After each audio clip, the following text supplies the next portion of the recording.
सारा सभी महिलाएं जगह जगह से आई हैं, एकत्रित हुई हैं। लेकिन गांव में ऐसे कार्यक्रम क्यों नहीं करवाते हैं आप? देखिए गांव में वो तो रामलीला मनाएंगे, रामलीला देखने जाएंगे। कोई बात नहीं, उन्हें अभी उनके अंदर जागरूकता नहीं आई है। उन्हें कुछ लोगों को कितने वर्ष हो गए हैं आपको बाबा साहब को मानते हुए, कब क्यों नहीं पहुंच पाई में जानकारी है? गांव में अभी जागरूकता की कमी है, इसलिए उन तक ये बातें नहीं पहुंची हैं, या बातें पहुंच गई हैं तो पूरी तरह उनके हृदय में नहीं समाई हैं। यूँ सोच लीजिए कि अभी वो उस व्यवस्था से नहीं निकल पा रही हैं जिसे वो मानती चली आ रही हैं। बाबा साहब को या तो वो पढ़ लेंगी तभी मानेंगी, नहीं पढ़ी हैं तो वो अभी इस तरीके से नहीं समझ पा रही हैं।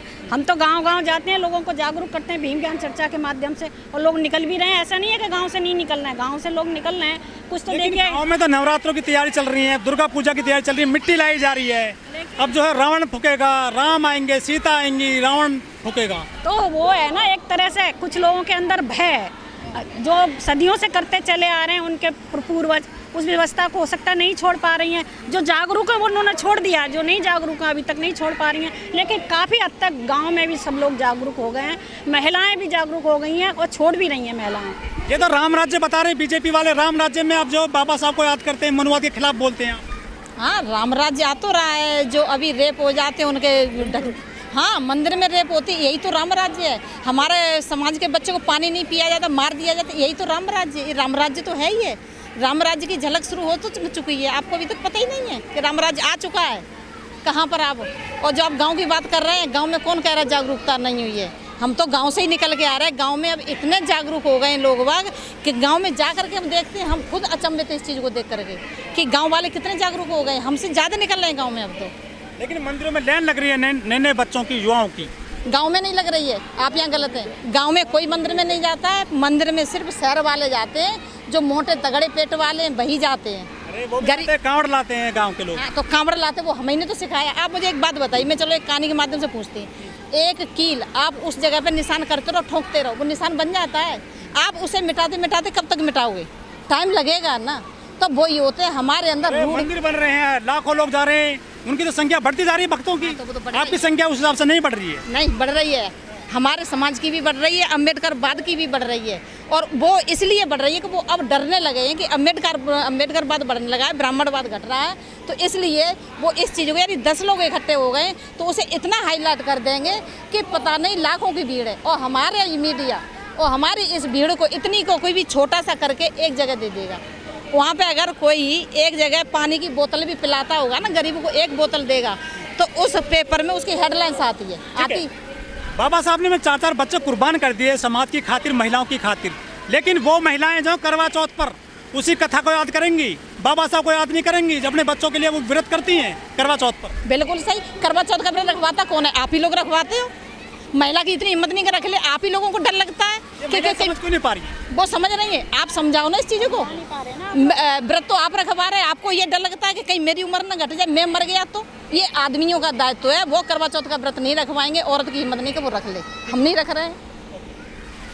भी महिला है वो बढ़ चढ़कर हमेशा समाज में हिस्सा लेती है, क्योंकि 23 सितंबर 1917 को परम पूज्य बाबा साहब भीमराव अम्बेडकर जी ने एक संकल्प लिया था। वो संकल्प बड़ौदा की धरती पर लिया था बाबा साहब ने, जहां पढ़ लिखकर बाबा साहब के साथ छुआछूत भेदभाव हुआ था, जहां बाबा साहब को समान वो चीज़ें नहीं मिली थी। मतलब इतने शिक्षित होने के बावजूद भी उनके साथ ऊंच नीच का मतलब असर पड़ता रहा। लेकिन बाबा साहब को जब बड़ौदा की धरती पर जब गए थे, छत्रपति साहूजी महाराज जी ने उनको स्कॉलरशिप दिया, और स्कॉलरशिप से जब बाबा साहब पढ़कर जब बड़ौदा की धरती पर 10 साल के लिए जॉब करने के लिए गए, तो उनके साथ जो दुर्व्यवहार हुआ वो मतलब बहुत ही आँख भर आती है। उस चीज़ को याद करो नम हो जाती है आँखें। क्योंकि देखिए, जब बाबा साहब ऑफिस में जाते थे तो ऑफिस में कभी उनके नीचे जो कारपेट बिछाया जाता था उसको हटा के वो लोग रख दिया करते थे। और जब बाबा साहब पानी मांगते थे उनको घड़े से पानी देने के लिए भी मना कर दिया जाता था। जब बाबा साहब वहाँ से ऑफिस से घर जाते थे तब वहाँ उस पूरे ऑफिस को पवित्र किया जाता, यानी कि गौमूत्र से धुला जाता था। इस तरीके का मतलब दुर्व्यवहार किया जाता। जब बाबा साहब ने वहाँ पर 11 दिन तक जॉब करी और पारसी धर्मशाला में वो ठहरे, और ठहरने के बाद जब उनको पता चला कि यहाँ मेरा रहने का कोई गुजर बसर नहीं हो सकता, तो मुझे वापस जाना पड़ेगा यहाँ से। तो जब बाबा साहब यहाँ से बड़ौदा से वापस आए तो वहाँ एक वृक्ष के नीचे बाबा साहब बैठे, और बैठ के बड़ौदा की धरती पर वो रोए, और उन्होंने संकल्प किया कि मैं ऐसा संकल्प करता हूँ कि आज मेरा समाज जबकि पढ़ा लिखा होने के बावजूद भी वो समान अधिकार नहीं ले पा रहा। तो मतलब मुझे बड़ा दुख होता है, लेकिन मैं ऐसी सड़ी गली व्यवस्था को ख़त्म करूँगा और ऐसी व्यवस्था को लेकर यहाँ पर आऊँगा कि जिससे मेरे जितने भी बच्चे, मेरे बड़े, मेरे जिनका भी शोषण हो रहा है वो कभी शोषण नहीं होगा। सच में परम पूज्य बाबा साहब भीमराव अम्बेडकर ने जो 23 सितंबर 1917 को बड़ौदा की धरती पर जो संकल्प लिया, जिसको संपूर्ण रूप से उनको पूरा किया, क्योंकि बाबा साहब ने ना कि हमें संविधान में, जबकि हिंदू कोड बिल के माध्यम से उन्होंने कोई अधिकार ऐसा नहीं छोड़ा जो हमें ना दिया हो। इसलिए बाबा साहब का सबसे बड़ा ऋण भारत देश पर रहेगा और हमेशा रहेगा, उसके बाद महिलाओं के ऊपर रहेगा। लेकिन महिलाएं कहाँ मानती हैं बाबा साहब को, वो तो दूसरे धर्मों के भगवानों को मानती हैं, इतनी ज़्यादा नहीं जान पाई हैं बाबा साहब को। वो लोग होते हैं भैया जो बाबा साहब को नहीं माने। देखिए हमारे समाज में दो तरीके की विचारधारा चल रही है, एक अम्बेडकरवादी, एक मनुवादी व्यवस्था। लेकिन जहां मनुवादी व्यवस्था अगर आगे बढ़ रही है तो वहां अम्बेडकरवाद घट रहा है। लेकिन आज के टाइम में अम्बेडकरवाद बढ़ रहा है और महिलाएं बहुत जागरूक हो रही है। चाहे आप दिल्ली के जंतर मंतर पर जाके देखिए, चाहे कहीं धरने की बात आए, चाहे कहीं किसी चीज़ के लिए लेकर बात आए, महिलाएं सबसे पहले मैदान में उतरती है, क्योंकि महिलाएं बाबा साहब को जान रही हैं, महिलाएं बाबा साहब को पढ़ रही हैं। इसीलिए वो बाबा साहब के लिए नहीं, अपने हक अधिकारों के लिए समाज से, मतलब देश से, या देश हो या विदेश हो, या जहाँ तक अपनी बात को रखना चाह रही, चाहे वो मीडिया के माध्यम से रखना चाह रही हो, चाहे वो छोटी छोटी मीटिंगों के द्वारा रखना चाह रही हो, लेकिन समाज में वो अपना कार्य कर रही है महिलाएं। बाबा साहब ने महिलाओं के लिए बहुत काम किए थे, हिंदू कोड बिल लाए थे, जिसकी वजह से उनको इस्तीफा भी देना पड़ा था। लेकिन उन महिलाओं ने बाबा साहब को जाना नहीं, उन महिलाओं ने जाना देवी को, कालका को, दुर्गा पूजा को। ये तो उनमें ज़्यादा ध्यान लगा रही हैं। आखिर ये महिलाओं में इतनी जागृति क्यों नहीं बाबा साहब को लेकर? कहाँ जागृति नहीं आई? मतलब तो शहर के लोग आप तो जान गए हैं। जागृति नहीं आई तो जो आज संसद में बैठी हैं महिलाएं, वो किसकी वजह से बैठी हैं? वो अपने बूते पर बैठी हैं, या कहीं जो टीचर बन के बैठी है वो अपने बूते पर बैठी हुई हैं, या कहीं दिलवाए बाबा साहब ने, लेकिन बाबा साहब को नहीं जान पाए वो लोग। तो नहीं जान पाए तो उनकी कमी है ना भाई। आज वो सर्च करके देखें, वो जाने कि अगर आज हम किसी बड़े पद पर विराजमान हो पा रहे हैं तो वो किसकी वजह से हो पा रहे हैं, वो किसका मतलब इतना मतलब किसने इतनी कोशिश की। क्योंकि आज अगर इस समय जब हम खड़े भी हो पा रहे हैं, महिलाओं की वो दिशा थी, उस समय में बार बार मतलब मीडिया पे ये सवाल निकल के आता है कि जिस समय महिलाओं को घर से बाहर निकलने की आज़ादी नहीं थी, बाबा साहब ने अपने संविधान को बनाकर महिलाओं को दरवाजे सारे खोल दिए। शिक्षा का हो, चाहे समानता का हो, चाहे शिक्षा, दीक्षा, चिकित्सा, किसी भी फील्ड में आज महिलाएं देख लें। आप मुझे बताएं किस फील्ड में महिलाएं नहीं, चाहे वो गाँव की हो, चाहे वो शहर की हो, चाहे अन्य किसी भी जगह से हो, आज उसको समान अधिकार है, चाहे वो गाँव का हो, चाहे वो शहर का व्यक्ति हो। महिलाओं को मैटरनिटी लीव दिलवाई बाबा साहब ने, बाकी और अधिकार भी दिलवाए उन्होंने, संपत्ति का अधिकार भी दिलवाया। लेकिन उस हिसाब से महिलाओं को जानकारी नहीं है बाबा साहब का कब जन्मदिन आता है, कब महापरिनिर्वाण दिवस आता है। वो दूसरी चीज़ें हैं, जैसे नवरात्रे हो गई, उनको बड़े कायदे से करती हैं, वो सारे व्रत कर लेती हैं। लेकिन बाबा साहब के जो काम किए गए थे पूरे देश में, समाज में, उनको उस हिसाब से बताया नहीं गया, वो करना नहीं चाहती महिलाएँ। देखिए बाबा साहब को ऐसा तो नहीं कि सारे लोग माने, और ऐसा भी नहीं कि भगवान को सारे लोग माने। काम तो सभी महिलाओं के लिए किए थे ना। अरे मैं वही कह रही हूँ ना, सब लोग एक ही चीज़ को नहीं मान सकते ना। मानते वो लोग हैं, जैसे परम पूज्य बाबा साहब को जो लोग मानते हैं, जिन्होंने हिस्ट्री पढ़ी होगी, जिन्होंने बाबा साहब को पढ़ा होगा, जिन्होंने महापुरुषों को पढ़ा होगा, वही तो जानता है कि उनका त्याग, उनका संघर्ष कितना बड़ा है, कि उनको शब्दों में बयान नहीं किया जा सकता। क्योंकि इतना त्याग शायद मैं जानती हूँ कि जितना भी सभी महापुरुषों का अपनी जगह है, लेकिन परम पूज्य बाबा साहब का ऋण हमेशा इस भारत देश पे इसलिए रहेगा क्योंकि उन्होंने अपने 4 बच्चों की कुर्बानी दी, यहाँ तक कि अपना बलिदान दिया, माता रमाबाई जी का बलिदान दिया, इस समाज को अच्छा करने के लिए, इस समाज को समान अधिकार देने के लिए। आज यहाँ तक कि जितनी भी महिलाएं हो, चाहे पुरुष हो, चाहे कोई भी हो, अगर स्वाभिमान का जीवन आज सर उठाकर वो जी पा रहा है तो वो परम पूज्य बाबा साहब और माता रमाबाई की वजह से। लेकिन महिलाएं तो आज मंदिरों में लोटा डाल रही हैं, वो तो वहाँ पूजा करने जाती हैं। डालने दो ना, क्या फर्क पड़ रहा है? तो पानी थोड़ी जमीन से खत्म हुआ जा रहा है। गाँव में जा रही हैं, ठुमके लगा रही हैं, वो तो जाने दीजिए ना, कोई दिक्कत नहीं, ठुमके लगाएं, ढोलक बजाएं, कुछ भी करें। देखिए भीड़ जहाँ जाएगी, जिसका मन करेगा वो वहाँ जाएगी, लेकिन हमें बताए ना हमें किस जगह जाना है। हम थोड़ी रॉन्ग साइड जाएंगे, हम तो राइट साइड जाएंगे। हम राइट साइड चल रहे हैं, राइट साइड ही हमेशा जाते रहेंगे, हमें जरूरत ही नहीं है। वैष्णो देवी जा रही हैं तो जाएं भैया, वैष्णो देवी का किसी ने मना थोड़ी करा है। बाबा साहब की वजह से तो नौकरी पा गए हैं ना उनके आदमी। वो वैष्णो देवी जा रही हैं या वो जो है दूसरे मंदिरों में जा रही हैं?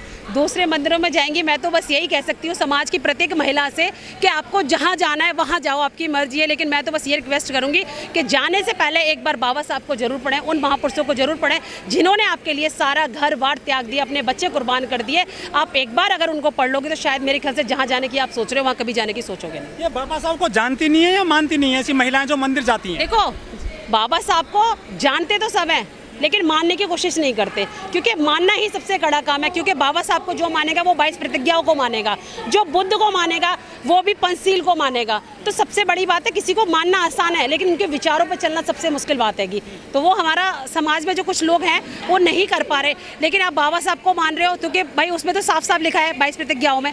आप पंचशील को ग्रहण करोगे तो पंचशील का भी आपको एक बौद्धिस्ट नियम रीति रिवाज होते हैं, उनके भी वो फॉलो करने पड़ते हैं। तो हमारा समाज ऐसा नहीं है कि नहीं मानता, बहुत सारे लोग ऐसे हैं कि जो बाबा साहब को भी मानते हैं, तथागत बुद्ध को भी मानते हैं और बहुत अच्छे कार्य को कर रहे हैं। जैसा कि आज पंचशील में आप देख सकते हैं, यहाँ पे महिलाओं ने एक प्रोग्राम रखा है और बहुत बेहतरीन प्रोग्राम है। यहाँ पे बहुत सारे लोग आए हुए हैं, बढ़ चढ़ कर हिस्सा लिया है समाज के लोगों ने। तो जो संकल्प दिवस 23 सितंबर 1917 को मनाया जाता है, आज उसको सेलिब्रेट करने के लिए गाजियाबाद में नहीं, हर जगह लोग बार अपने प्रोग्राम को ऑर्गेनाइज कराते हैं और बाबा साहब को याद करते हैं कि हे बाबा साहब, आपने ऐसा संकल्प लिया जिससे हमारा सारा जीवन बदल दिया। आप शहर में तो महिलाओं को बता देते हो बाबा साहब के बारे में, क्योंकि पढ़ी लिखी महिलाएं हैं, वो जानती हैं बाबा साहब को। लेकिन गांव की गरीब गुरबा महिलाएं हैं जो मजदूरी करती हैं, जो ज़्यादा पढ़ लिख नहीं पाई हैं, वो तो आज भी जो है अपनी माता को पूज रही हैं, अपने राम को, श्री कृष्ण को पूज रही हैं। उनको बाबा साहब के बारे में ज़्यादा जानकारी है ही नहीं। नहीं, ऐसा नहीं है, बिल्कुल गलत है। देखिए, गांव में आप जाएंगे तो गांव में हमसे भी पहले वहाँ के लोग मान रहे हैं बाबा साहब को। आप देखिए वहाँ जाकर पूछेंगे गोवर्धन पे अभी भी। मैं आपको बता तो रही हूँ, वो जो पूछते हैंगे वो लोग, लेकिन आप वहाँ जाकर देखिए जो हमसे भी पहले के लोग हैं, वहाँ सब लोग जानते हैं कि बाबा साहब ने क्या किया है। लेकिन जो कुछ आजकल की जनरेशन है वो नहीं मान रही है। वो सात दो देवी घूम कर आएंगी, वो उनका पूरा मौसम चल रहा है। कोई बात नहीं भैया, चलने तो हमें क्या फर्क पड़ रहा है उनसे, अब मैं क्या बहस करूँ उनसे। समाज की है, कोई बात नहीं, मेरे समाज को समझाती हैं क्या? क्यों नहीं समझाते? समझने वाले समझ रहे हैं, ना समझ अब भी जा रहे हैं। क्या कर सकते हैं, उनको कोई रोक तो नहीं सकते ना। जाने दीजिए, कभी ना कभी तो समझेंगे, कभी ना कभी तो मानेंगे, कभी ना कभी तो अपना घर वापसी करेंगे। कितने दिन तक घर से बाहर रहेंगे वो लोग, तो कभी तो आना पड़ेगा उनको ना। तो वो दिन दूर नहीं है कि भाई मेरे ख्याल से तो मैं, आप कुछ भी बोलो, लेकिन मैं तो मानती हूँ कि बाबा साहब को मानने वाले, भगवान को ना मानने वाले, जो भी जिसको मान रहा है वो माने, लेकिन मैं तो परम पूज्य बाबा साहब को मानती हूँ। मेरा समाज मानता है, उनका हमेशा ऋणी रहेगा।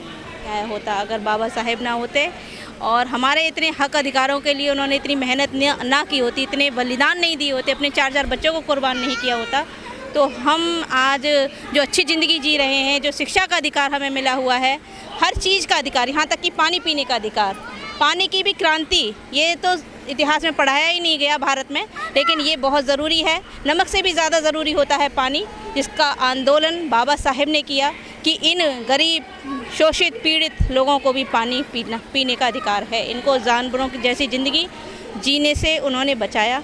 तो मैं बाबा साहेब का बहुत बहुत साधुवाद करती हूँ और आपका भी बहुत बहुत साधुवाद। आपके चैनल के माध्यम से हमारे समाज तक हमारी बातें पहुँचती हैं।